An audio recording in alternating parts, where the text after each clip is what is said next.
இளைஞர்களின் உணர்வுகளையும் தியாகத்தையும் நாம் தமிழர் கட்சியின் தலைவர் சீமான் வியாபாரமாக பயன்படுத்துகிறார் என்று காவிரி விவகாரத்தில் தீக்குளித்து உயிரிழந்த விக்னேஷின் தாய் குற்றம் சாட்டியுள்ளார்.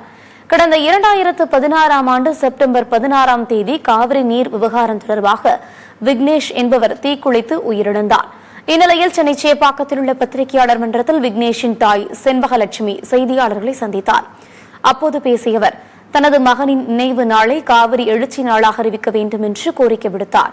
மேலும் இளைஞர்களின் உணர்வுகளையும் தியாகத்தையும் நாம் தமிழர் கட்சி தலைவர் சீமான் வியாபாரமாக பயன்படுத்துகிறார் என்று குற்றம் சாட்டினார். தனது மகனின் மரணத்தை சீமான் வியாபாரமாக்கிவிட்டதாகவும் ஆதங்கமாக தெரிவித்தார். அதாவது அங்க என்ன நடக்குதுன்னா, இளைஞர்களுடைய உணர்வுகளும் இந்த தியாகமும் வியாபாரமாக்கப்படுது, அவ்வளவுதான்.